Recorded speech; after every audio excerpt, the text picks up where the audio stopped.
পড়ে যাবে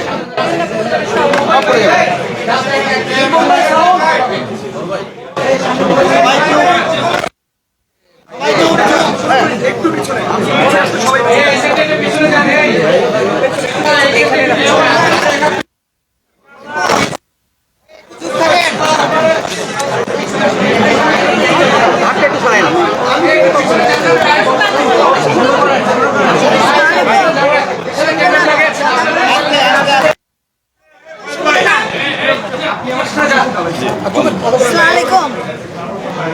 আমরা আমাদের ডাক্তারদের সাথে বসছি, আমরা অনেকক্ষণ তাদের সাথে কথাবার্তা বলেছি। তাদের অনেকগুলো বিষয় এখানে উত্থাপিত হয়েছে, বিশেষ করে 3টা দাবি তারা করেছে। আমি মনে করি এই প্রত্যেকটা দাবি খুবই যুক্তিসঙ্গত দাবি, আমাদের অবশ্যই পালন করতে হবে। একটা তারা বলেছে 24 ঘন্টার মধ্যে যারা এই অপরাধটা করেছে, যেই ডাক্তাররা রাত দিন পরিশ্রম করে আমাদের সেবা দিয়ে গেছে কোভিডের সময়, পার্থক্য মনে এখনো বন্যার মধ্যে অনেক ডাক্তার দিয়ে সেবা দিচ্ছে। চিকনগুনিয়া বলেন, ডেঙ্গু বলেন, সব জায়গায় তারা আছে। অথচ তাদের উপর আমরা যেই ন্যাক্কারজনক কাজটা করেছি, আমি মনে করি ছাত্র আন্দোলনের সময় তারা যে সেবাটা দিয়ে গেছে এখনও দিয়ে যাচ্ছে। পঙ্গু হাসপাতালে বলেন, ঢাকা মেডিকেলে বলেন, চক্ষু হাসপাতালে বলেন, পিজি, সর্বত্রই তারা যে সেবাটা দিয়ে গেছে এবং এখনও দিয়ে যাচ্ছে। এটার জন্য তাদেরকে আমাদের কৃতজ্ঞতা, সারা জাতি তাদের কাছে কৃতজ্ঞতা প্রকাশ করার কথা। সেই জায়গায় তাদের উপর যে কাজটা আমরা করলাম, যে ন্যাক্কারজনক কাজটা করলাম, সেটাকে আমি ধিক্কার জানাই। তাদের সাথে আমি একমত।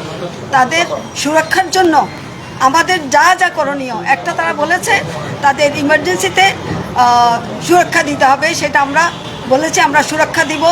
বড় বড় হাসপাতালগুলো যেগুলো আছে, 8টা হাসপাতাল, সেখানেও আমরা সুরক্ষা দিব। ঢাকায় অলরেডি মেডিকেল হাসপাতাল অলরেডি জোরদার করা হয়েছে, সেখানে বিজেপি দেওয়া হয়েছে, আর্মিও আছে, পুলিশও আছে। এবং যারা যেই সময় যে দায়িত্ব পালন করার কথা ছিল, যারা এটা তাদেরকে আমরা জবাবদিহিতার মধ্যে নিয়ে আসবো। আরেকটা দাবি তারা করেছে যে এটা কোনটা বলেন, সুরক্ষা অ্যারেস্ট করতে হবে, দ্রুত সময়ের মধ্যে অ্যারেস্ট করতে হবে। আমরা তাদেরকে বলেছি আমাদের একটু সময় দাও, সিসিটিভির ক্যামেরায় যে ফুটেজগুলো আমরা পাবো সেগুলো বিশ্লেষণ করে আমরা তাদেরকে ধরবো। এবং এখানে যেই কলেজের প্রিন্সিপালও ছিলেন, এখানে ভিসি ছিলেন, ভিসিও ছিলেন, কাজে তিনিও বলতে পারবেন তার সাথে এসছেন এরা কি ছাত্র নাকি অন্য কেউ, সেটাও উনি বলতে পারবেন, কাজে উনি সাথে ছিলেন এবং তার সাথে আরও কয়েকজন শিক্ষকও ছিল। কাজেই আমরা তাদের কাছ থেকে জিনিসটা আইডেন্টিফাই করতে পারবো এবং আমরা খুব দ্রুত তাদেরকে ধরে ফেলতে পারবো বলে আমরা আশা করছি। আর স্বাস্থ্য সুরক্ষা একটা আইনের কথা বলেছে, এইটা মনে একটা প্রসেসের মধ্যে আছে, এটাও হয়ে যাবে আশা করি, আমি এটুকু বলতে পারি। আর একটা যেটা তারা বলেছে স্বাস্থ্য পুলিশ, এইটা একটু সময় লাগবে, এটা দেখবো, কারণ আমরা তো কোনো আইন এখন বানাইতে পারবো কিনা আমার জানা নাই। তারা বলেছে হাসপাতালের জন্য যতগুলি যেখানে সেবা কেন্দ্র আছে সব সেবা কেন্দ্রে স্বাস্থ্য পুলিশ নামে কিছু দিয়ে দেওয়া, তারা ডিজি হেলথের আন্ডারে থাকবে। তো এইটা করতে হলে হয়তো নতুন আইন করতে হবে, সেটা আমি জানি না, সেটা বলছি এটা আমি ফিরে গিয়ে ওখানে আলাপ করবো। এটা যদি আইন বানাইতে হয় আমাদের পক্ষে সেই আইন করা সম্ভব, ওইটা একটু সময় লাগবে। আর বাকিগুলো তো আমরা বলেছি আমরা যত পর্যায়ে হ্যাঁ ওরা এটা ঘোষণা দিয়েছে, তারা কথা বলছেন। আসলে ওরা মুখে বলে প্রত্যেকটা ডাক্তার কিন্তু তাদের আন্ডারে যে রোগী ছিল তাদের সেবা কিন্তু দিয়ে গেছে, এবং একজন বললো আজকে তার 4 জন রোগীকে সে রিলিজও করেছে। তাইলে সে বলেছে জরুরি সেবাটা তারা করে গেছে, মানবিক, তারা অনেক বেশি মানবিক, এই মানবিকতার উদাহরণ কিন্তু তারা রেখেছে। তারা জরুরি সেবাটা চালু হয়ে যাবে। আর ভিতরে তো তার বন্ধ করে নাই, বন্ধ রয়েছে, টিকিট কাটবে। ওগুলো সেবা হচ্ছে না, সেখানে চিকিৎসা একজন আগে একজন 10 টাকা থেকে কিশোর সে চিকিৎসা কেউ করেনি, পরে তার অভিজ্ঞতা কোথায় নিয়ে গেছে জানি না। আমার ঢাকা মেডিকেল থেকে জরুরি চিকিৎসা হচ্ছে না, আপনি কিভাবে বলছেন যে চিকিৎসা দিচ্ছেন? আমি জরুরি কথা বলি নাই, ভিতরে যারা আছে বলেন। তারা এখন থেকে তারা জরুরি চিকিৎসা এবং যে নিশ্চয়তা ওনারা চেয়েছেন সিকিউরিটি, সেটা আমরা সেনাবাহিনী, বিজিবি, পুলিশ এবং আনসারের সমন্বয়ে আমরা সিকিউরিটি এনশিওর করব এবং এই অঘটন ঘটিয়েছে পরপরই সার্ভিস এখন থেকে জরুরি চিকিৎসা সেবা এখন থেকে শুরু হচ্ছে।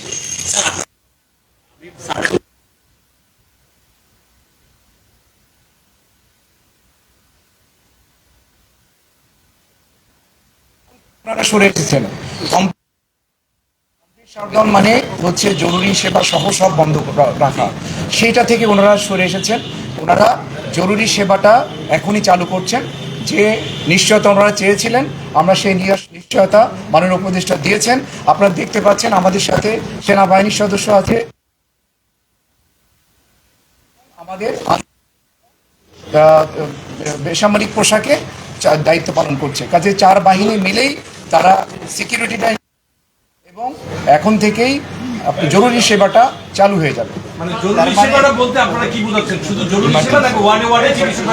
ওয়ার্ডে যেসব রোগী আমাদের ভর্তি আছে, যারা আইসিইউতে আছে, এইচডিইউতে আছে বা ইনডোরে যেসব রোগী ভর্তি আছে, তাদের সেবা চালু থাকবে। ইমার্জেন্সি, ক্যাজুয়ালিটি এবং নিউরোসার্জারি, আপনারা জানেন এই 3টা জায়গায় আমাদের জরুরি সার্ভিসগুলো চালু থাকে। এই 3টা সার্ভিস চালু থাকবে এবং ইনডোরের সকল সার্ভিস চালু থাকবে।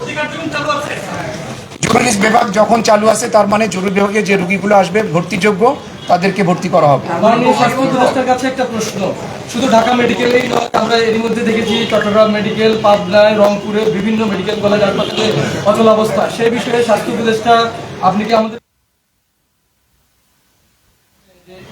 সেই জায়গাগুলোতেও এখনই কমপ্লিট শাটডাউন বা স্বাস্থ্যসেবা স্বাভাবিক অবস্থায় ফিরে আসবে কিনা? আমরা তো বলেছি যে এটা তারা ঘোষণা দিয়েছে, তারা ঘোষণা দেবে যে আমরা জরুরি সব কাজগুলো আমরা করব। এখন পর্যায়ক্রমে তাদের কাছে আমরা কমিটমেন্ট করেছি 8টা বড় হাসপাতালে আমরা যে ফোর্সগুলো দেওয়ার কথা বলছে তাদের সুরক্ষার জন্য সেগুলো আমরা এনশিওর করবো এবং এটা এখন থেকে শুরু হয়ে যাবে। পর্যায়ক্রমে অন্যগুলিতেও যাবে। এখন পরিস্থিতিটা বুঝতে হবে। আমার কিছু অন্যান্য বিভিন্ন জায়গায় যে পুলিশের জায়গায় ডিউটি করছে, কাজে এগুলো আমাদেরকে আগাতে হবে। কাজে আমি বলে দিলাম হ্যাঁ সব দিয়ে দিব, তাহলে তো হয় না। কাজে জানতে পারছি যে কর্মসূচি তারা উইথড্র করেছে। প্রতিনিধি কেউ আছে কিনা যিনিরা বলবেন যে করেছেন, আপনাদের সঙ্গে আছে কিনা? শফিক স্যারকে বলবেন, এবং সেই শফিক স্যারকে কমপ্লিট শাটডাউনের পক্ষে তারা বলছে যে একটা কথা বলছে যে অপরাধী গ্রেপ্তার হওয়া না হওয়া পর্যন্ত তারা ইমার্জেন্সি চালু রাখবে। তার মানে তারা কর্মসূচি উইথড্র করেনি।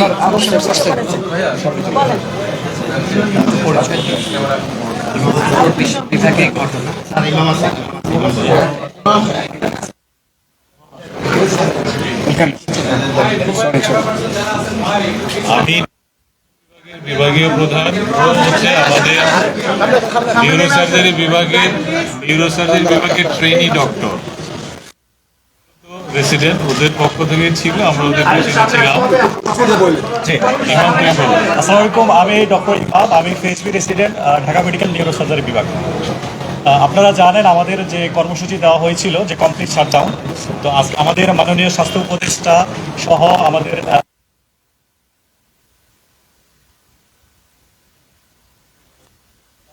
ইমার্জেন্সিটা হচ্ছে আমরা অলরেডি শুরু করে দিয়েছি। ঢাকা মেডিকেল থেকে শুরু করে বাংলাদেশের প্রত্যেকটা জেলা, উপজেলা, বিভাগীয় শহর মেডিকেল কলেজে আমাদের ইমার্জেন্সি সেবাটা চালু থাকবে। আমি এটা আপনাদেরকে নিশ্চিত করতে চাই আমাদের ইনডোরে যে পেশেন্টগুলো ভর্তি আছে তাদের সেবা চলমান থাকবে এবং মাধ্যমে যে পেশেন্টগুলো ভর্তিযোগ্য তারা আমরা হচ্ছে সেটা ভর্তি অবশ্যই চিকিৎসা আমরা করব। আইসিইউ এসডিইউ সব কিছু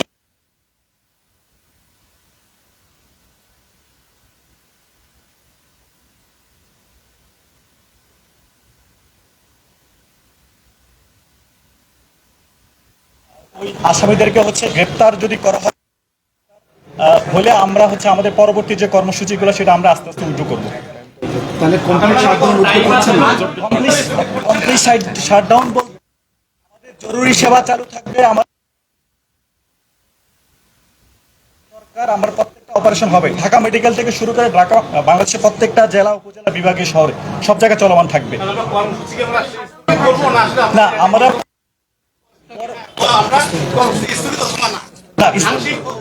স্থগিত না, আমরা 48 ঘন্টার মধ্যে আমরা দেখতে চাই যারা আমাদের ভাইদের উপর হামলা করেছে তাদের দৃশ্যমান যদি আমরা গ্রেপ্তার হয় এবং আমাদের কর্মস্থলে যে সিকিউরিটি আমরা যেটা চাচ্ছি, এটা দীর্ঘদিন ধরে আমাদের আন্দোলন যে কর্মস্থলে ডাক্তারদের নিরাপত্তা নিশ্চিত যদি হয় তাহলে ডেফিনেটলি আমরা কমপ্লিটলি আমরা চিকিৎসা সেবাটা চলমান থাকবে ইনশাআল্লাহ।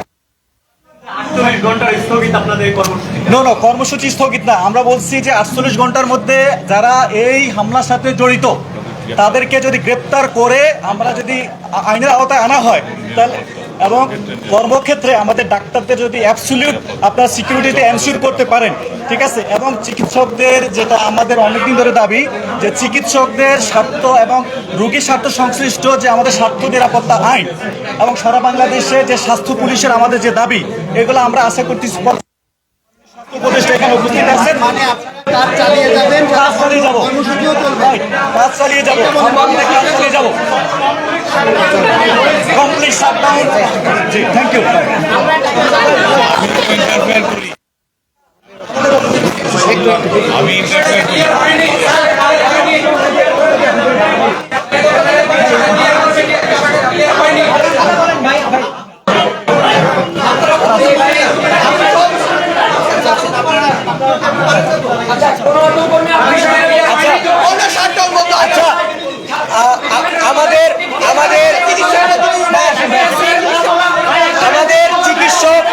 আমাদের চিকিৎসক এবং মেডিকেল স্টুডেন্ট যারা আছি তারা আমরা মিটিং করছি, আমাদের ম্যাডামের সাথে মিটিং হয়েছে, আমরা জানাবো আপনাদের সামনে এসেই জানাবো।